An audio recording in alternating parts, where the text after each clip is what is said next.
morning, Miramar. I'm your host, Tamara G. Welcome to the show. Please check us out on all of our social media. We're on Facebook, Twitter, and Instagram at City of Miramar. That's Miramar. And right here with me, I have truly some of the City of Miramar's finest. I am the luckiest girl today. I am here with Mr. Mayor, Mr. Wayne M. Messam, also from our esteemed police department, interim police chief Leonard Burgess, also Major Jim Dunkelberger, and from our wonderful and esteemed fire department, we have Fire Training Division Chief Orlando Segarra. We also have EMS Division Chief Cliff Ricketts and Operations Division Chief Jermaine McFarland. And the reason why they are all gathered here today is that the City of Miramar has a very special event that is planned for Saturday, September 11th. And I know when I say that date, you know exactly what that means. So first of all, let's just talk to Mr. Mayor. Mr. Mayor, thank you so much for being here. Tell us a little bit about the event that's going to happen on September 11th. Well, thanks, Tamara. I'm Mayor Wayne Messam, and nice to see all of our viewers joining us today. We are so excited to be able to have a final home for our 9/11 memorial location here in the city of Miramar. When I was first elected to the city commission back in 2011, around that time, the nation was embarking upon the 10th anniversary. I soon found out that the city of Miramar was in possession of two relics, I-beams from the World Trade Center that our city was fortunate enough to have donated to our city. There were a couple of locations in the city that were under consideration. The one that probably was the most prominent was located at Town Center behind City Hall. But the project never really took root. So it's just always stayed on the back of my mind that we had these relics in our possession. And I said, we have to have a home to be able to, to honor and remember the over 3,000 lives that were lost on that day in New York and Pennsylvania and at the Pentagon. So the current location right now where we are planning to have it is a very prominent and worthy location that will be able to allow the public in our community to pay homage and to visit. And it will be right at Miramar Regional Park. Oh, awesome. Awesome. Well, I was talking off mic to some of the participants on the call today, and we were saying that September 11th, 2001, right after 9 o'clock, is a time that everyone remembers. They know exactly where they were. And I'm going to go to each one on the call, and I'll call you, starting with you, Mr. Mayor. Do you remember, do you know where you were when you received that news right after 9 a.m.? Yes, vividly, actually. I was at home. I was actually playing custodian to my niece, actually, who my older brother and sister-in-law are veterans. In fact, my sister-in-law actually worked in intelligence for the United States Army, and she was actually stationed at the Pentagon. And when the first plane hit, my brother, who happened to be at the house at the same time, thought it was very peculiar that a plane would actually hit the World Trade Center. That it just seems that just could not be a fluke accident. And then shortly afterwards, the second plane hit, and at that point we knew we were actually under attack. But what really strikes the memory outside of those planes striking is that we at the time had not known that a plane actually hit the Pentagon. We knew there was an explosion at the Pentagon, but it had not been publicly released that a plane actually caused that explosion. And we lost contact with my sister-in-law we didn't hear from her till the next day. We didn't know if she was alive or if she was in one of the casualties. But the stories that she gave in terms of how she had to assist her fellow soldiers at the Pentagon to get them to safety, It was just a very, not just remarkable day, but it was just an eerie and incredible. And it just seems like it was a dream in terms of how the United States could be attacked. Right. Very vivid. Chief Sagara, where were you at that time? Actually, I was on shift, and we were just seeing the news.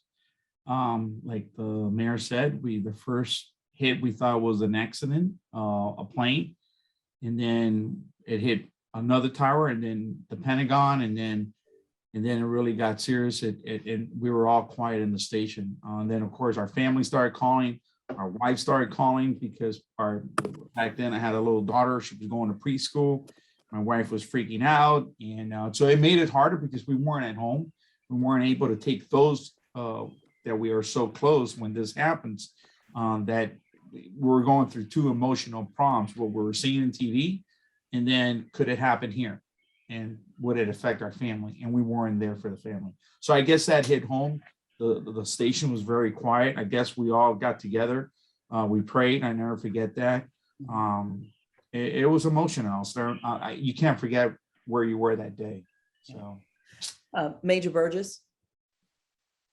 I'm sorry, Chief Burgess. Chief Burgess. I thought I got demoted already. No, sorry, Chief Burgess. No, Tamara G, and thank you once again for allowing us to be here representing public safety with the mayor. Vividly, clearly recall being there with my daughter. She was 11 at the time, and my son. We saw it. It was like maybe it was like a movie that just a horror movie that just occurred. And it's just deep thoughts along the way. What shortly followed was just we hugged each other. We were just thanking God and just praying for all those that were there. My wife's from New York. She has numerous amount of people and family in the New York area, and just the phone calls nonstop. It's just one of those worst days in American history when it comes down to almost 3,000 people or lives being taken, and still to today, some are suffering along the way. But yeah, that day was truly just a terrible nightmare that we live today. I'm just glad we continue to commit and vow to commit to never forget. So thank you. Chief McFarland, where were you when it hit? And because again, people know exactly where they were and what they were doing. Thank you, Tamerji, for representing the fire department side of public safety. For me, I was actually on vacation, and I remember being alerted that New York City and was under attack, and I came just in time in front of the TV to see the second plane hit. For me, I started thinking as a first responders, seeing the police officers, seeing the firefighters, you just start thinking about, what's going on operationally, logistically, the lives that currently are being lost, the lives that could be saved. So like what you said, no one forgets that day. And all I could think about, being away from home, and although I don't work for the city in New York, I worked for the city of Miramar at that time. It felt that, being so far away from home, I felt disconnected in a way that if I could help, I was paralyzed in the sense that I'm not in the States. So it was a rough time thinking mentally, what is going on, and that if they call upon us here at the city of Miramar, that I wouldn't be able to assist. But as you say, as it unfolds, it became clear what was going on, and all everyone could do at that time was just pray for the lives that were lost, and obviously the rescuers were trying to attempt to save lives. Thank you very much. Major Dunkelberger, where were you? What were you doing? Thank you, Tamara G, and good morning, Miramar. Yes, definitely remember where I was that morning. I was assigned to the Community Resource Unit as a community officer in this area near City Hall, and received a call from a colleague who alerted me to what was happening, and we quickly came into work, answered to command, and were dispatched to critical infrastructures throughout the city, and were attempting to grasp what was happening across the nation, and then also thinking of what did we need to do here in Miramar to prevent and secure our city and our residents and protect them. Thereafter, in the ensuing days, we continued to provide security detail, and the community and residents all came out for um, blood donations and so forth, in the coordination with that. That's amazing. Yeah, because we didn't know if we were under attack, if you know, certain cities were under attack. And then, like you said, the coordinating of the blood drives to help. So, okay, I love that Miramar always jumps right in. And last but not least, we have Chief Ricketts. Good morning, Miramar. Thank you, Tamara, for having me join. For me, I recall being at FIU. I was actually in class at the time, and I remember them saying a plane hit the tower. And I think we all looked at each other and we were wondering if it was real. And at that point, I believe the second plane had hit, and we heard that a plane had crashed into the Pentagon.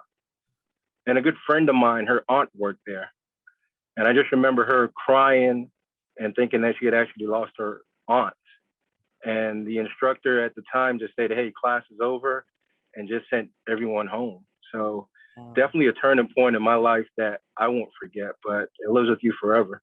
Right, it does. And my story is that I was supposed to be in New York that Tuesday. I was trying to buy tickets to the Michael Jackson concert. It was his 25th anniversary, or 40th anniversary, I think 40th anniversary. And he did the shows that Sunday night and that Monday night.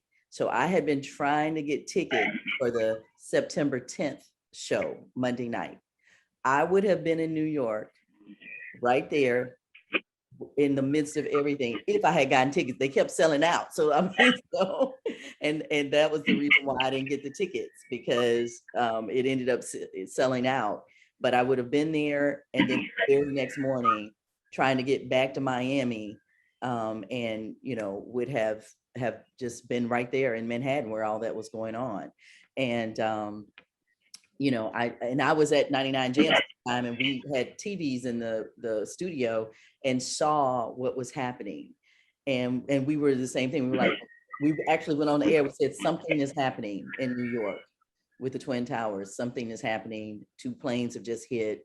And, you know, we went live with it. And so, again, everybody remembers where they were. They know the feeling. We thank you as our first responders, because truly you all are the ones that we call first. When we hit 911, that is our police and fire. So thank you so much for all that you do.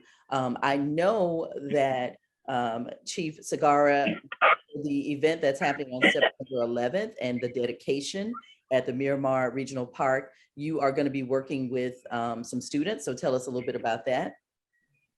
Yes, actually, Mayor, today it was beautiful because I was able to meet with the high school, Everglade High School, and we're all aboard. They are going to give us everything we need.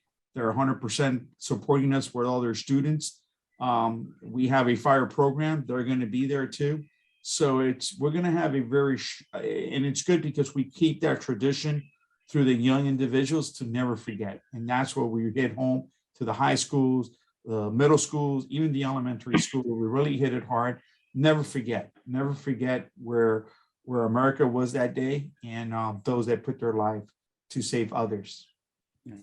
And Chief Burgess, I know too that during the 20 years since then, many young people actually joined police and joined the fire department and joined the military out of a sense of duty to America. And I'm glad you mentioned that, Tamara. It is time and moment like that where you see the true heroes. Unfortunately, on that day, too many lives, too many heroes, and heroes were lost as well. But what I really like are those that really stepped up to the plate, that did what they needed to do to leave their city, leave their homes, to go there and help. And then those that actually said, you know what, from this point onward, I want to be a firefighter. I want to be a police officer, because they saw every act of kindness and bravery and just sacrificing themselves throughout the entire event. So it was like a true indication of what public safety do. And I guess I'll never want something like that to ever happen again, or experience what they went through that day. But for those that are in law enforcement, those that are in the public safety aspect, we're going to continue to do what we need to do to have this remembrance of this recognition of those that really have set the tone on exactly what is an act of bravery, of sacrifice. And I can't think of anything more deeper than the amount of people and firefighters and police officers that lost their lives that day. So I'm glad you brought that up. Thank you. And Major Dunkelberger, you mentioned how the city of Miramar just right into, crisis mode, because that's what we do. We make sure that it's taken care of. We watch our city. And then you mentioned about the blood drive. Tell us a little bit about it. It was very solemn, but it was also refreshing to see so much of the community, everyday citizens jumping in to give their part. And in that sense, it was to donate blood at that time. And we were actually stationed over at Clear Channel Radio because of the amount of radio stations that are located there in Miramar, and they were getting the word out and so forth in the subsequent days following. So it was refreshing in that sense. It was a catastrophe our nation faced. We saw our vulnerability with it, but I think it also brought us together as American citizens to help one another. And we knew that day that our lives would change. And we've learned from that, and we're that more vigilant today. Right. And I love how Chief McFarland said, even on vacation, your mind went into rescue mode. What do we need to do? The logistics. Listen, can y'all just take off some time for yourself, or is that always what's in your head? And so it's funny that you stated that, because you're always a first responder. You're always a public servant. And anytime you see a disaster or someone in need, you always go back, to what or who you are in terms of what type of assistance can you provide. And what 9/11 does each year, it reminded us, all of us, and I could speak for my police officers, counterparts in that, how intricate we are in terms of protecting the public. We are public safety, and that you never take a day for granted. In the fire service, we always say, we give a lot to save a lot. And those firefighters and police officers that day, they gave a lot. So on 9/11, it let us all reflect. Obviously, there are other lives lost who are not public servants or first responders, but it really let us reflect on that you never really take anything for granted, and that disaster and certain tragedies could happen anywhere, and that you have to be prepared. And I wanted to finish with Chief Ricketts on this, as far as, even after it's over, people think, yes, it's your job to go in and save the world, you and PD. However, you all are human too, and this stays with you, right? The things that you see on a daily basis, even just in the city of Miramar. Actually, it does. And to your point, we are human. And I think some of the difficult parts that we deal with is trying to separate that from your personal life, or not bring that home to have it affect your family or your loved ones. And that's just some of the struggles that we have to overcome and deal with. And to echo what Chief McFarland said, we always try to shine our brightest at everyone's darkest moments. As a public servant, you're going in, or you're running into the challenges that others are running away from. And once it's over, you still have to remain strong, remain solace, and still attend to your personal needs or your family members as well. So those are just some of the other things that we deal with, but it's an honor to be able to do that. It's an honor to serve, to be a public servant. Great.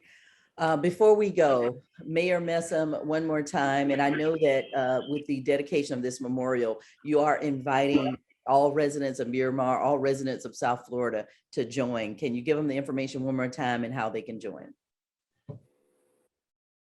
Oh, we have you on mute. Okay. Yes, the 9/11 memorial um, dedication will be at the Miramar Regional Park on 9/11, which will be September 11th, which is the 20th anniversary of the tragedy. It will take place at Regional Park. We are asking that the public RSVP on the link that will show on the screen. What you can expect at the ceremony will be, some of these testimonies that you've just heard. We will have a joint color guard that's representative of our fire rescue and police department, as well as our GROTC programs here in the city of Miramar. We have invited speakers who actually experienced the tragedy in New York on 9/11. We'll have information about the actual memorial, the relics that we have in place. You'll get a chance to see renderings on exactly how it's going to look. It'll be a very interactive program. So we are really planning a really great ceremony for this site dedication, one that is worthy of all the sacrifice and courage that was displayed on that day, so that we want to ensure that in the city of Miramar, that anyone who may have had a relative or maybe have memories, or perhaps want to honor our own local public safety professionals to come out, and that we can have a site in Regional Park, which is perhaps one of the most busy locations in our city. So whatever child, boy or girl, parent, visitor at the Regional Park at a concert can just stop by and see a very wonderful memorial dedicated for 9/11. Well, thank you so very much. MiramarFL.gov is the website for more information. It's right there on the homepage. We look forward to seeing everyone on Saturday, September 11th. Thank you all so much for being here. We've got Interim PD Chief Leonard Burgess, Major Jim Dunkelberger from Fire. We have Training Division Chief Orlando Segarra, EMS Division Chief Cliff Ricketts, and Operations Division Chief Jermaine McFarland. Thank you all so much for being here.